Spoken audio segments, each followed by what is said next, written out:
Well, hello, neighbors. Welcome to the channel. It's a Thursday night, not my usual Tuesday night, but it's going to be a great night for a variety of reasons. One, I've got a beautiful, I got a technical issue. There we go. I've got beautiful rye in front of me, but even more than that, although this looks incredible, is there are good friends on the channel. I'd like to welcome back to the channel, Sons of Vancouver. James, Jenna, and Max, welcome. Hello. Hello. Hey, Jono.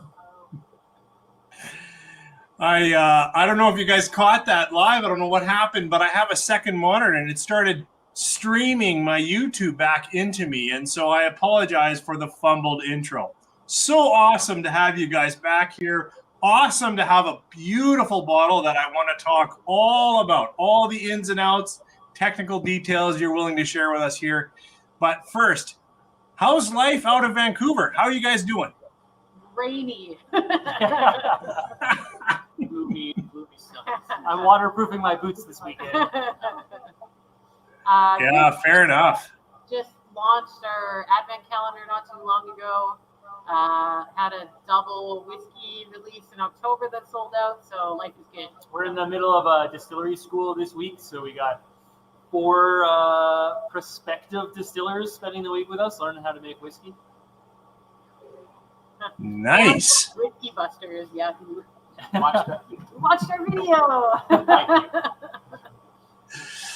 Well, lots of people are starting to join us online, which is excellent. I forgot you did that whiskey school. That's really, really awesome. Did you say you started this week? So we have our distillery school that we run regularly. It's a week-long course where you can come and learn how to distill. We'll teach you everything we know. And then we actually just launched a whiskey school as well. So if you want to learn how to blend whiskey, if you're a prospective whiskey blender, you can come and spend 3 days with us. Blend some whiskey. We'll teach you everything we know about making award-winning whiskey. No guarantee that you'll get Canadian Whiskey of the Year, but we'll do our darndest to help you figure out how.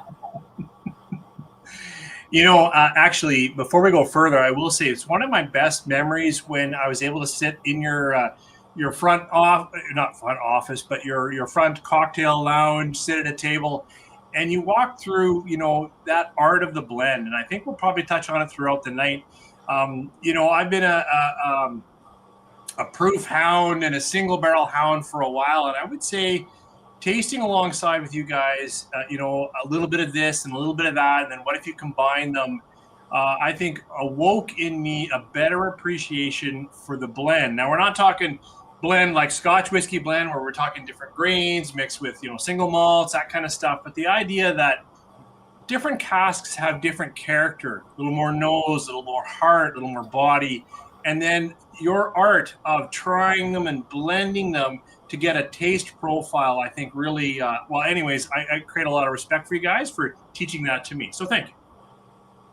Yeah, the Whiskey Buster thing that someone's referencing is actually our most recent YouTube video where we talked about our single malts or our blends superior. And I think that like single malt versus a blend thing has really created like a bit of misinformation around what a blend actually is. Because of their definitions in Scotland are a bit different. For us, a blend is taking, a bunch of whiskey and combining it and making the whole better than the sum of its parts. So, yeah, it's I really love that. And let's set the stage with blend and these Realms of Rye. First of all, speaking of setting the stage, I don't know if you guys noticed, but I am balancing these bottles on this incredible box that Realms of Rye comes in. Who is your partner in making this box? It's a maker lab in Vancouver. It's called Maker Labs. It's a cool place. I'm not sure if I think they're a nonprofit, but people go there to like do woodworks and craft all sorts of things, and they put together this amazing box for us. So. We asked them for a cedar box, and they made a sauna for the whiskey. Yeah, it smells amazing. Awesome. I love it. I love the story, and I actually love the smell and feel of the box that it came in as well. So when I literally have set the stage here with 2 bottles, Realms of Rye, we have talked about release 1, but in case, we've got lots of new folks in the channel tonight and we'll see it on the replay. Can you tell me a little bit about what was the desire to release this series? How did you guys come up with it? Why did you want to do it? John, when you're explaining to somebody rye whiskey, the same words always came up over and over again. Baking spices, it's spicy, grassy, peppery, yeah. And we always knew rye was so much more than that. And so Realms of Rye for us was expanding the category. It was exploring the areas of the flavor wheel that rye doesn't normally fall into, or at least it's not known to fall into. And so for us, we wanted to expand the category and bring a little more of the diversity like you find in single malt into the rye category, and show people that it's so much more than like a grassy, spicy, burnt tire. And so Realms of Rye was really born out of that idea of exploring the areas that rye isn't known to exist in.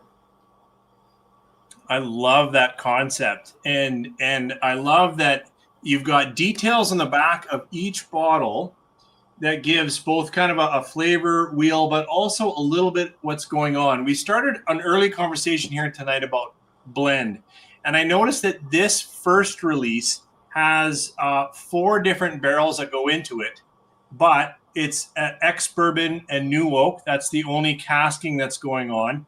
And then you also highlight the French Saison yeast, I believe, that's in this one. Now, I'm saying that from memory. I just have to say, because if you see me do this, then I'm actually reading your book. Get your cheaters out. But, you've used French Saison, I believe, in other releases before. In fact, I may recall, I could be wrong, that this is a little closer to what I might recall as a house style. No, hang on. We're a couple minutes in, and I would love to taste a bit of whiskey with you guys. Should I try release 1 again while we're talking through it, or should I wait and try this right off the hop for the first time? From the experts, what should I do tonight? If we're going to chat for a little while longer, I think you should have something in your glass. Yeah. Gotta pour something. Yeah. Well, then I'm going to pour this. Now, I know this, for someone who's tuned in and is catching what we're saying, like, the feature of the show will be this new bottle that we are opening up. And one of the reasons why it's a feature tonight is this will be available yet. Like, often we're chatting after it's been released and bought up. Now, this is the first time we're going to be able to talk about this, and yet it's going on sale. When is this second one going on sale? December 7th is the date that it's released. So get on our mailing list, go on our website, sign up. You'll get an email with all the details when it comes out. This one's going to be a bigger release, so I think there's going to be like over 300 bottles. It's also priced a little bit higher, so last time we released it didn't sell out for a week. So this one you could potentially pick up a bottle for Christmas for someone special. I can't guarantee it. Maybe it'll sell out, but yeah, if you get on the mailing list, you'll have a good chance of getting a bottle. Yeah, no, and we've said that before. I say that to anybody. They ask, how do you get a bottle? You've got to get on the list, right? Because I do generally talk to people that almost any of your releases will go out, if not that day, within a couple of days, depending on the release. It seems to move very quickly, which is a testament to you. So, cheers to well-crafted whiskey and to this excellent first release, Realms of Rye. Thanks, John. Thanks, John. Yeah, the first release of Realms of Rye, we really wanted to showcase our house style. So we, the French Saison yeast is our go-to yeast. It's in, I would say, 80% of our matches. It really just complements the rye spice really well. Notes of clove and baking spice, lots of orange and coriander. It's a beautiful, beautiful yeast, and it pairs well with rye. And so we picked some barrels that we felt were really special. that really demonstrated that orange note that you find in our whiskey a lot. So folks have said this is just like a really classic Sons of Vancouver whiskey. This is a blend of 3 and 5 year whiskeys, so it's got quite a nice drinkability to it despite the high ABV. We just wanted to really like lay the groundwork for Realms of Rye as a series, and then release 2 is quite a shift in the flavor wheel, going towards some like dark fruit and cacao and some notes that are like not often seen in rye, which is exciting for us. Much more Interesting. Now, I have a few ryes in mind that I would say I catch, I hold, I can find dark fruit, dark cherry even. Most of them, though, have Which done ones- so which ones are they? with a I want to casket. know which ones they are. What's that? Which ones are they? I want to know which ones they are. Well, actually, I do find a dark note in like the easiest one off the top of my head is dark oak from Lot 40. I do find some cherry in that, right? Totally, yeah. I would say if I'm getting a lot of cherry, what I was trying to say there with Janet was that it's usually from a casking. Like, so I'm really actually getting fruit from like port, like Milam Green. I always say that wrong. They're a Texas finisher. They're a wine place, and they get MGP and they finish it in port, and it is luscious and red and cherry and all day long. But they got that from their port. They didn't get that from their yeast program. It's a question that we've had from people who've tasted it so far that they're like, how the hell did you achieve this without like flavoring or a finishing barrel? And we really like wanted to challenge ourselves with this series to not lean on finishing at all, to really just let the rye speak for itself. And so in the second one, you'll notice that it's got a different yeast, so it's called Forbidden Fruit.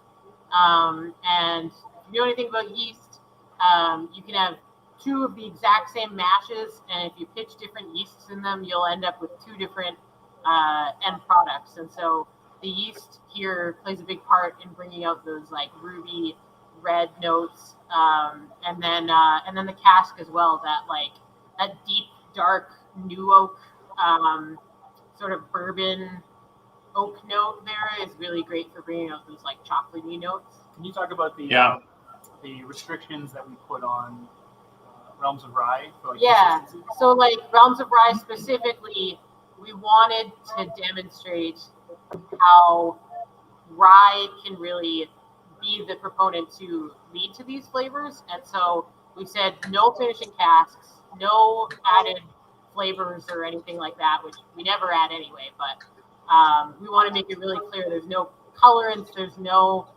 filtering even on this, no barrel finishing, nothing to add flavor except for fermentation, distillation, maturation, and blending. And so we have like we get the pleasure of getting to taste through our barrel inventory quite often. And there's always these barrels we come upon where we're like, this one tastes like cream soda, or we're like, oh, that tastes like butterscotch ripple or something. And we wanted to also just share that experience with people of like, there's some magic that happens in the barrel. And so you know what's going into it. You can do everything that you want to try to create the flavors you want. But once the barrel gets involved, it's got a mind of its own. And what you end up with is a little bit of magic. And so we found these barrels that were just these dark, nice, beautiful fruits of like chocolate covered cherries and Black Forest cake. And we were like, this has got to go in the Realms of Rye series. So, the backside of this, 4 barrels, but the fermentation is 8 days. It's that French Saison yeast, double distilled column. Then we come here. So let's talk about the star of the show. I just wanted to have a good sip of this excellent, and I love what you said, coriander and a bit of orange in there. It's like, yep, here we go. Okay, but this is the star of tonight's show because people might be able to still buy it because it's coming out on December 7th.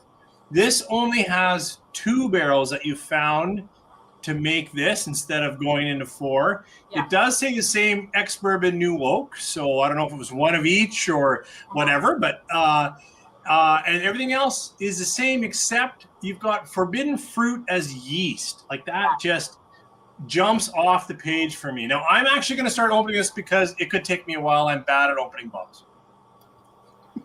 Yeah, that forbidden fruit yeast, we do like 80 to 90% is all French saison yeast, and we make 100% rye, and we make wheated rye, and like 10 to 20% of the year is spent experimenting, doing whatever we want, and just seeing what we come up with. And we got this yeast that was like a farmhouse that was used for like making like double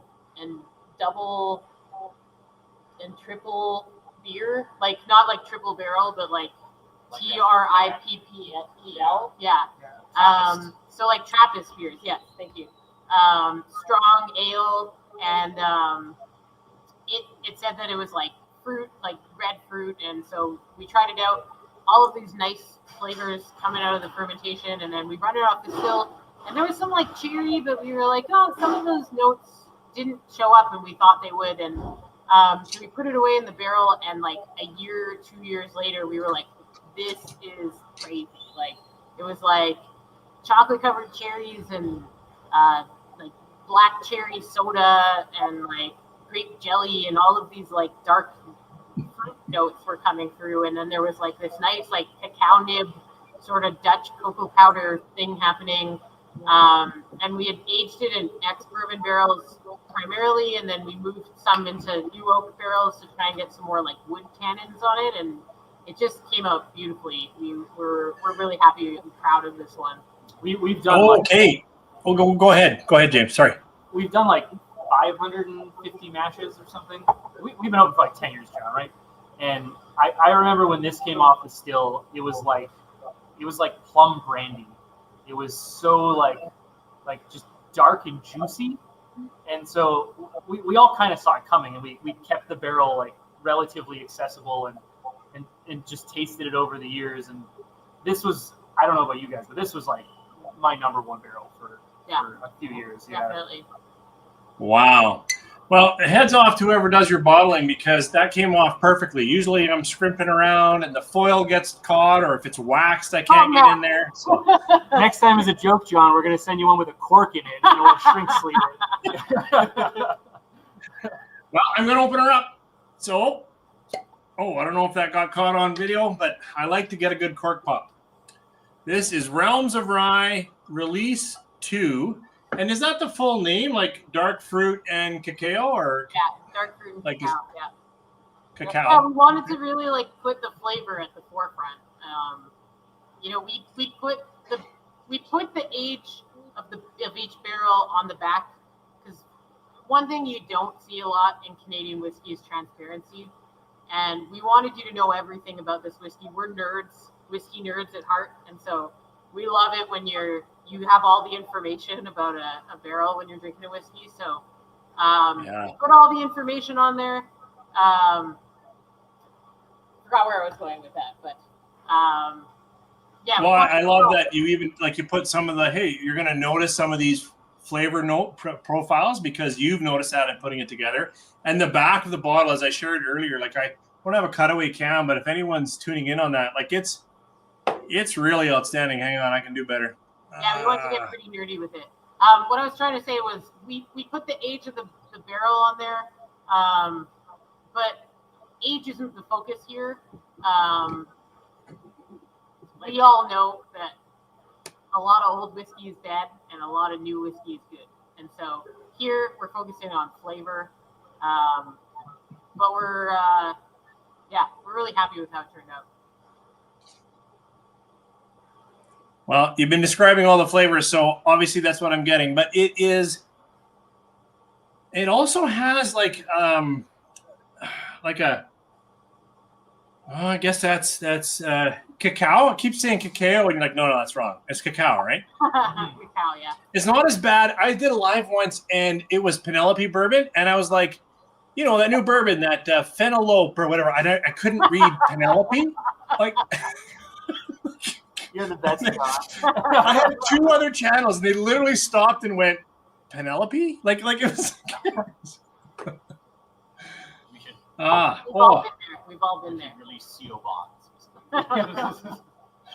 Oh, but it is a rich nose. You said plum brandy. I'm almost getting a bit of plum. Not almost. I'm getting plum on it. Some like stewed dark fruit. Yeah. Accent raspberry jam from your mom's garden. Yeah, I get not so much that cherry note from American rye, and much more plum, much more fig and cacao. Like that, I love that cherry flavor, and you'll get something a little darker than cherry with this. It's almost like a black cherry, like when you have one of those black cherry sodas. Yeah. Remember, like back when you used to add like the cherry syrup to the soda? Yeah. Like before, like cherry Coke was like popular. Yeah, it's that fuller, thicker depth of flavor, not as bright as that cherry. No, it's full. I don't mean bright. I don't mean negative here, but yeah. Wow. Yeah, there's a lot of like really strong oak influence from the new American oak. It really adds to that like cocoa profile. Some rich tannins and we tasted it when it was in ex-bourbon barrels, and it was beautiful. And then adding some new oak to it was it just enhanced everything and made it just like a little bit more like, I was like sort of tasting like colors, but it was like purpley, and then it was like dark purple, maroon sort of tasting.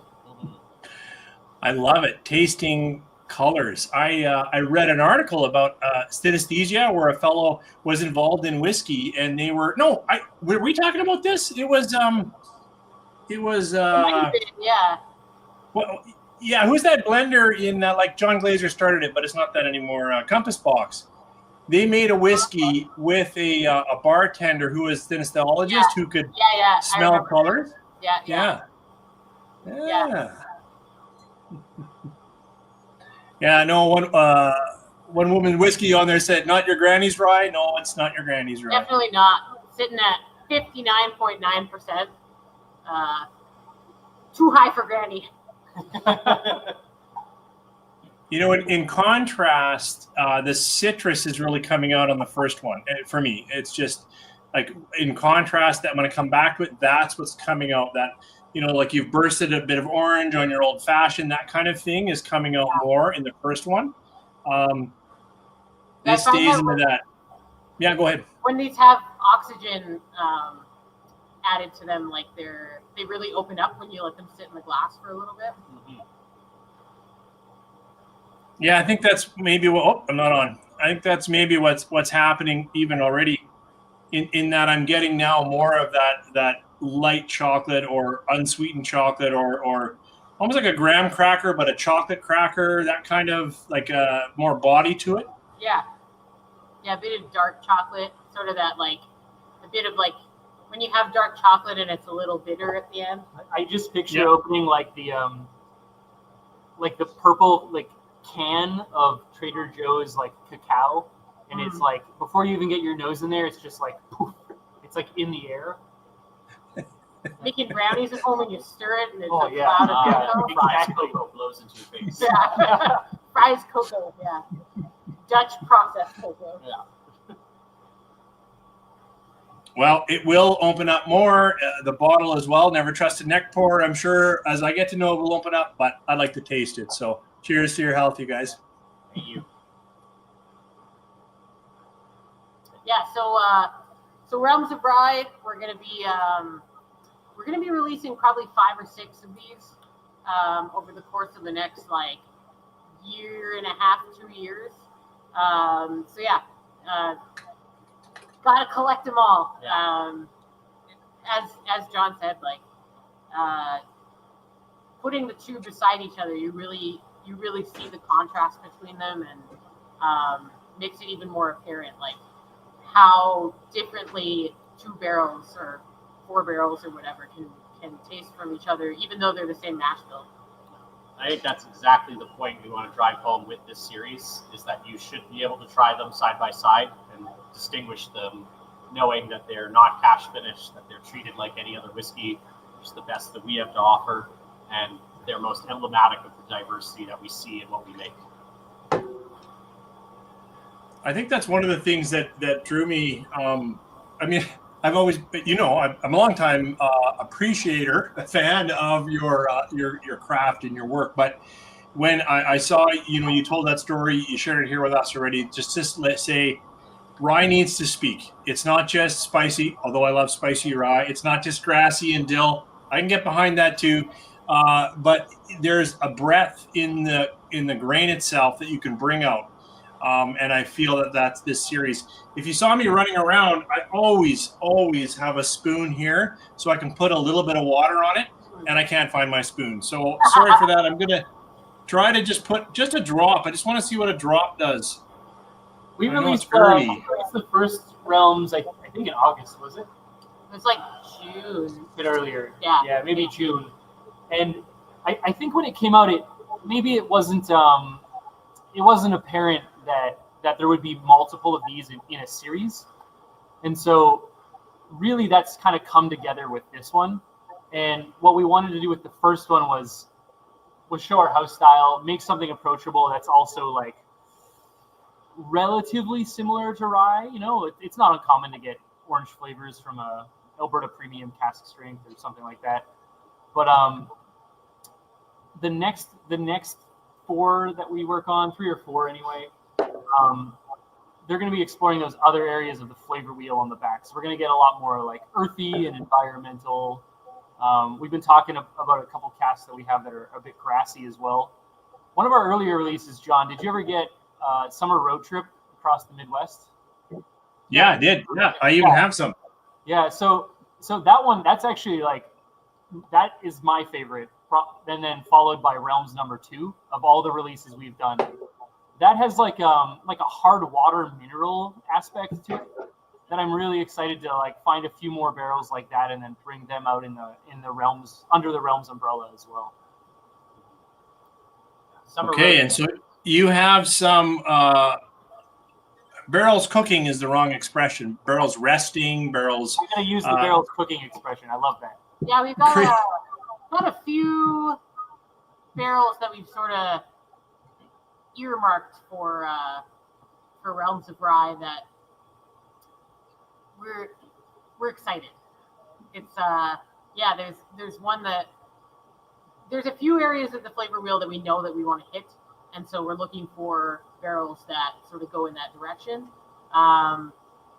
One of them, it's a pretty easy one to hit, is a green sort of plant-like one, looking at like chlorophyll, menthol, that sort of thing.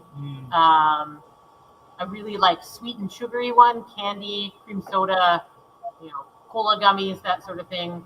I'd really like to hit the minerality side of rye, which I think is it's quite a challenging one. Our mashes don't often see those notes. Once in a while you pick them out, but Whistle Pig is one that I always lean towards when I'm talking about minerality. There's like a graphite pencil shavings aspect of Whistle Pig whiskey that I think really hits that note very clearly. So that one will be a bit more challenging for us, but yeah, some really fun ones to come for sure. You mentioned that Summer Trip has some minerality, James. You said that's going on here? I think we said pencil shavings on the back of that one as a tasting note, if I'm not mistaken. And it was... Once you get by the huge fruit, you'll find it. Yeah. Yeah, it's sort of like... I must be in a fruit... Maybe looking at this beautiful bottle and talking about all the fruit, put me in a fruit note, because this one I'm getting lots of cut apple. That's what I'm getting out of the Summer Road Trip. You're going to get the apple and the baked apple crisp note off of that one first. And then it's in, if I'm not mistaken, the nose a bit. It's either in the nose or it's in the back end of the flavor. You get the if you chewed on the end of of a pencil, you really like know what I'm talking about. You're a teacher. I'm sure you eat I pencils do. all the time. Yeah, you never Absolutely looked around. know what graphite tastes like. I totally know what graphite tastes like. Yeah. They still have in classrooms those, like pencil sharpeners that are like the crank where it's like, Yeah. it's Yeah. like bolted into the thing. It's like, take that apart and just smell it. That's You know what? I can do that after our talk. You bet I've got one of those bolted to a thing in my basement right down here. That'll be the picture on Realms of Rye number 6. Just a pencil. Pencil sharpener. That's a good idea, Max. Yeah, I like that. Well, it is a it's a wonderful series for your transparency, for the journey that you're taking us on as Canadian whiskey drinkers. However, I think you now are also available in other markets. Why don't you talk a bit about what's going on, like just from Sons of Van, like what's coming up that's new? I know this is coming December 7th, but what else is going on? Are you in other markets? Just talk a little bit. So if you're lucky enough to be in Alberta, we're going to be at the Banff Whiskey Experience. I'm going and doing a panel with Davin de Kergamo. If you know him, he's a prominent whiskey journalist. It's going to be me, the blender from 40 Creek, and another blender from a newer whiskey distillery. We're going to have both Realms of Rye there. So Realms of Rye number 1 is sold out in BC.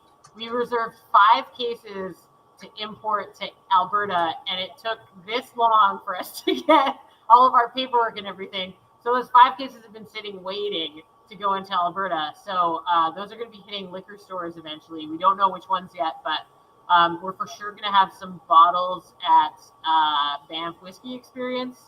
We're going to be tasting it at Banff Whiskey Experience. So if you're doing the grand tasting, you can get a pour. And then we're also going to be at Victoria Whiskey Festival. We love it there. There's a secret whiskey lounge that we put on every year. It's a fun time. We bring all of our whiskeys. So if you've never tried our whiskeys, we tend to have like the lineup from the last year with us. And then we'll for sure have Realms of Rye. So you can come in, hang out with us, have a dram, try all of our whiskeys that you might have missed out on. It's a pretty fun time. Realms of Rye in the U.S.? Yeah, so Realms of Rye also launched in the U.S. recently. We also saved a couple of cases to go down there. They are unfortunately sold out already, but Realms of Rye number 2 is going to make its way down there as well. So I think we're going to send 3 cases down there. So if you're in the U.S., you can also get Realms of Rye via sharedpour.com. Whiskey Wonderland in Ottawa. We have been told about Whiskey Wonderland. Everyone keeps talking about it. We will have to make our way out there one day. I'm not saying this year, but maybe next year. I take almost all my vacations in Ottawa. It's a lovely city. Max's family's from Ottawa. We're staying with Max's family. We're staying with Max's grandma. That's what that sounded like, Max. Yeah. No, that's awesome. Now, you said in the States you can get some Realms, but that is the upcoming, or did they have a hidden secret cache of number 1? Yeah, so number 1, 5 cases of it are making its way to Alberta. Took us that long to get the approvals for it. So we reserved it, set it aside, and so it's heading out there. Like, we shipped it like a couple weeks ago. So Realms 1 was in the States, but it has sold out. yeah. So Realms 2 will be going on sharedpour.com. Yeah, so you can't get 1 anymore in the States, but you can get 2 starting sometime in December. As soon as it ships there, who knows? No, that's fair. I misheard. I just thought maybe that was a sneaky way that like somehow it was in the pipe already and there was 5 cases of the first release that were somehow going south. I don't know. If you're looking for Realms number 1, just start phoning malts and grains and leaving them voicemails. I know that they have some coming in. Malts and grains in Edmonton. Yeah. They Awesome. got like a list going. Yeah. Nice. Yeah, I don't have him on speed dial, but I certainly connect with him on Instagram. Anyways, I know the guy there. Yeah. You already got your That's bottle. fine. What's that? You already got your bottle. 1 per person, John. It's true, and I will say it's always great to talk to you guys, but I often do get a little bit of heat if I've got this coveted bottle here and other people can't find them, which is also why I just want to thank you so much, of course, for keeping me in the loop, for sharing the love with me, but also that we can talk ahead of this. So I'm sure there'll be a gold rush. It'll probably be in minutes. I don't know, but at least there's a chance that if you're on the newsletter, that you're there, you might be able to pick up a bottle of this second release, which is really rich. It's to me, it is darker and richer is a weird term, because what does rich mean? You can have rich coriander spicing and whatnot, but it's a richness, like a fullness, like when we talk about that fig and that plum, and then a bit of cocoa in there. Like You often hear people refer to it as a chewiness. chewy. Yeah, okay, I could go there. You bet. Oh yeah, and just for those houses sipping, it's delicious, and the water. And this happens to me a lot with water. Is it actually brought a little more oak, and it already had a backbone of oak. You mentioned that, Jenna, but it actually brought a little bit more of that oak structure along the sides of my mouth, quite a bit.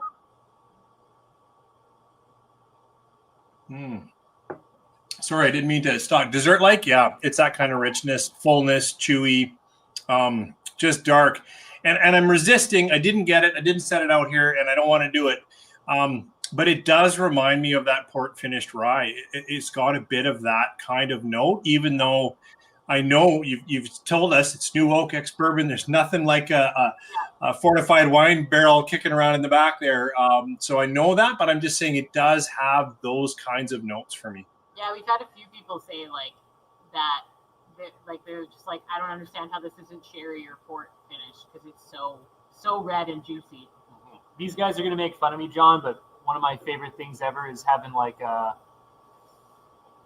grappa and Black Forest cake for dessert. I love desserts and alcohol, and for me, this is like, it makes me think of like what's that velvet? What's that? Velvet cake?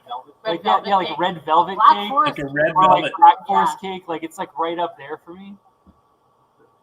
Wow. Yeah, it is dessert-like. I totally agree. Hey, on your way through to Ottawa, you guys should stop in. Have you seen Daniel and Jacques at Bridgeland in Calgary? Because they make a grappa. I was and so in February this year. They have really nice whiskey. Yeah, I just when you said grappa. Bottle. I like the cube-shaped bottle that they have. Yeah, it's fun. Well, you've shared what's upcoming. You've talked about the markets. We've shared newsletter. You got to get on there December 7th about this Realms of Rye. We've talked about the series. Is there something we're missing that you might want to highlight with the folks that have come on, or more people watch it on replay? We're super excited about 2025 because we are going to have our first mainstay whiskey come out, which people keep asking for. When are you going to have a whiskey on the shelf that I can go to the store and buy? This is the attempt at that. I can't guarantee it won't sell out, but we're going to do bigger batches. It's going to be a weeded rye. We're going to aim for that sub $100 price point, make it a little easier on your pocketbook. We basically make two different mashes here. One is 100% rye and one is a weeded rye. And so it's generally a 66.6, 33.3% mash of rye and wheat. What wheat does for a mash, for a whiskey, is that it provides this huge vanilla note, very like vanilla bean, powdered sugar, a nice sweetness to it. And so when you mix the rye and the wheat together, you end up with this really nice like coffee cake sort of like creamy caramel sweetness. It's beautiful, and it's sort of like our dream sipping whiskey. It's going to be a little bit lower of a proof. It's just going to be a beautiful whiskey cocktail, old fashioned, sip on it over a cube. Yeah, so we're aiming for first quarter of 2025. We're working on like artwork and stuff right now, but we're super excited for that to come out. That we can we have so many people who don't get our whiskey every release, and we hear you. We want to make our whiskey more accessible, and so this is our attempt at it. And I can't guarantee the first batches won't sell out, but I think eventually it will make its way into stores, and you'll be able to find our whiskey a little bit more readily. At least that whiskey. I I would anticipate that our numbered releases and Realms of Rye and stuff like that will probably still sell out, but you'll be able to buy a bottle when you're headed to a party or need to make some old fashions at home.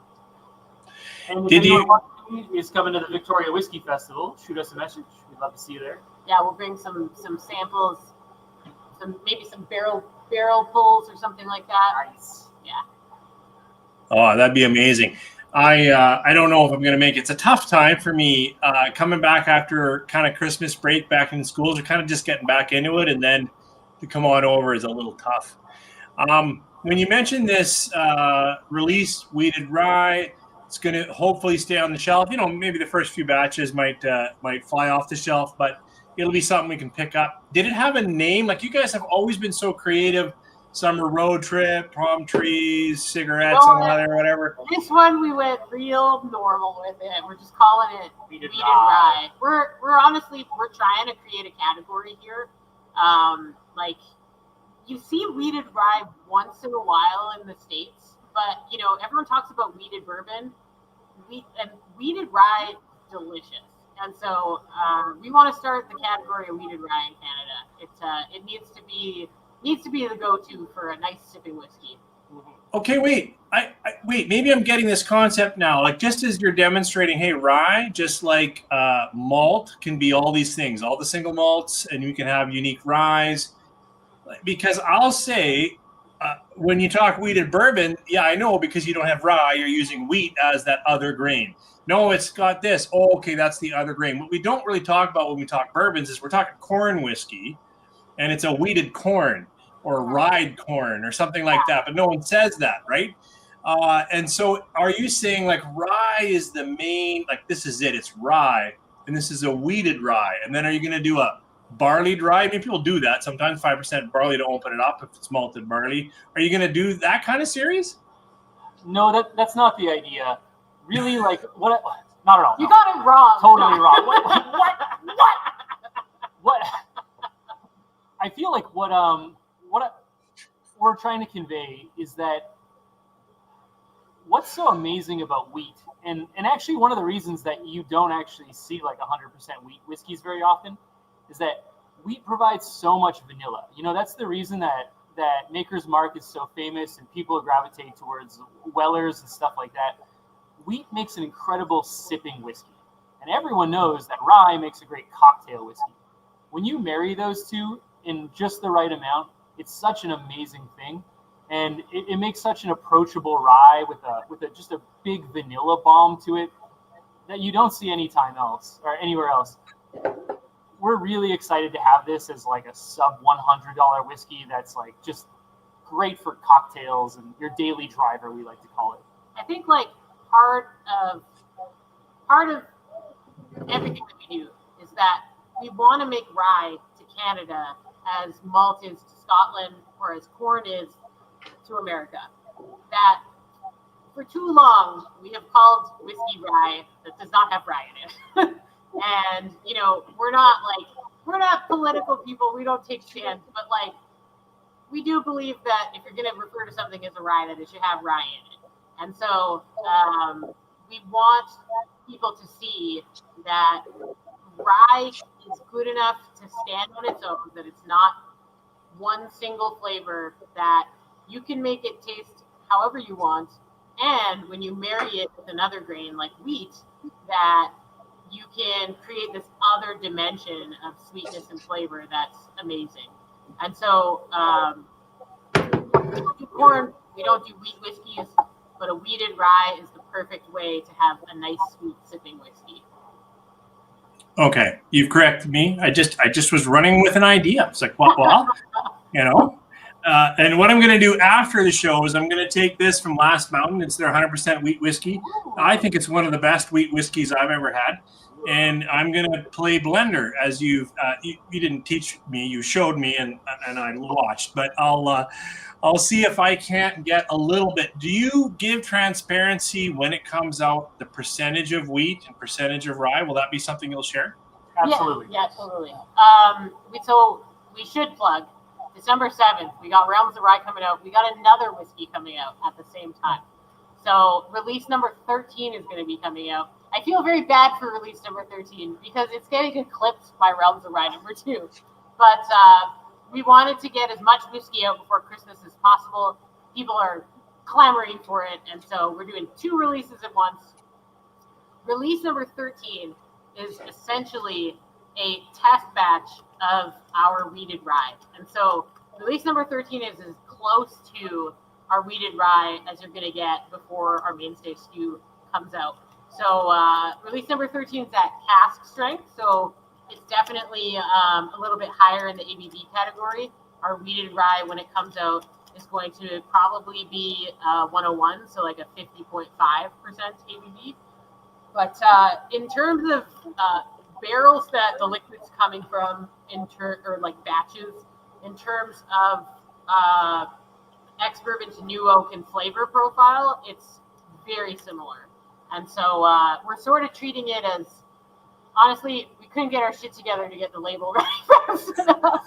So we were like, all right, we'll blend it out. We're going to put it on our numbered releases, and then we'll get the weeded rye out in the new year. Yeah, we were like, John really wants a creative name. We got to hold this up. It's true. Yeah. Don't rush it. We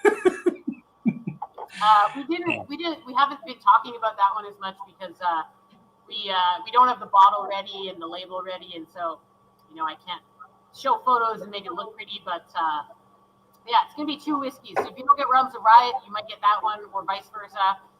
So your chances are pretty good of getting a whiskey. We're gonna have altogether, I think, almost 700 bottles of whiskey coming out at once. So your chances are good. You should have a thing on the website where you just counter? randomly pick. Oh, Like gamble, like in and Google, you don't know which one you're on gonna Google when I'm you can feeling click, lucky. I'm feeling lucky. Yeah, exactly. Yeah, like a spinner or something. Yeah. Then you buy both bottles. Yeah. Get both bottles. That's a better idea. Charge Yeah. their credit cards. Well, I think we should wrap this one up. It's been a pleasure hearing what's new, what's coming. Obviously, the star of tonight's conversation was the second release of Realms of Rye, but I love the whole series, the idea, and you've said there's more coming. So stay tuned, stay connected. Thank you I just want to for. make sure we haven't ignored any questions that anyone put out on this chat here. No, we got them all. All right, good. Yeah, actually, they've been good. At the beginning, they talked to each other, but they haven't been asking us questions. But that's not a bad idea. For those still on, we can take a few minutes. If you guys have some questions, you want to fire them at us? Yeah, if anyone has any questions, any burning questions, feel free to throw them in the chat and we'll answer them. If anyone's going to Banff Whiskey Experience, if you're in Alberta, come say hi. Don't be shy. Going to be in a panel talking with Davin, which I said before. I'll probably also, we're nerds, so I'll probably also be at sessions as well. And at the grand tasting, we're we'll have a booth there, and we're gonna be pouring. So come get a dram as well.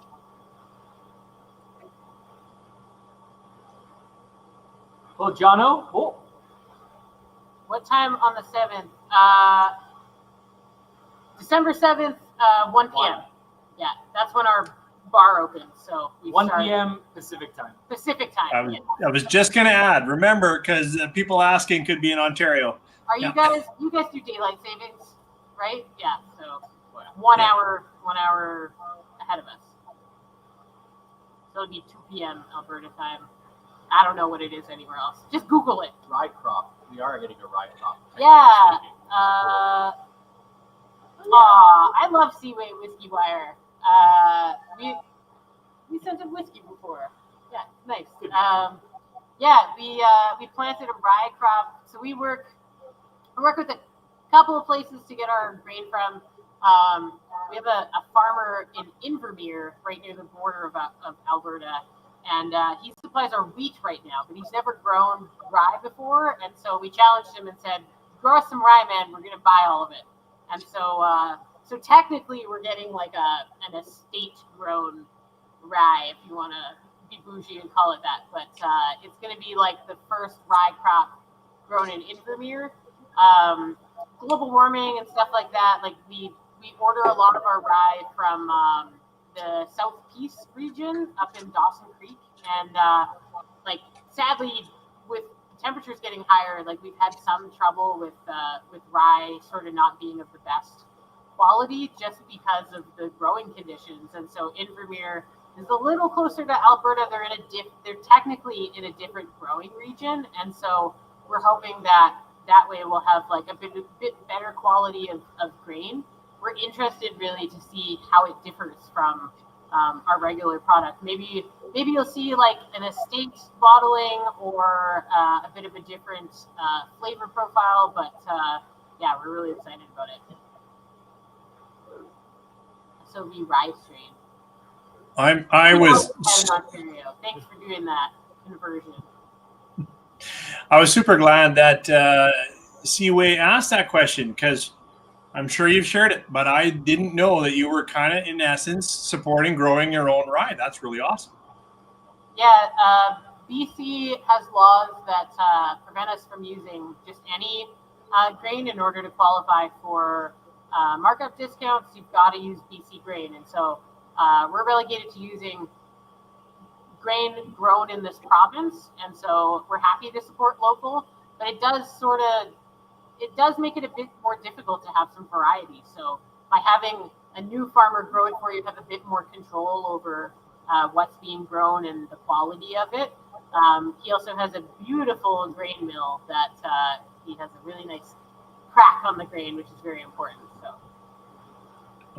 totally. When you had me participating in making whiskey with you, I think the sum total of my talent was opening bags of rye and dumping them in a hopper. I think that you said, you looked at me and you said, maybe he could do this. So I did. What a job you did. Anytime you want to come work in Sons of Vancouver, you got a job here.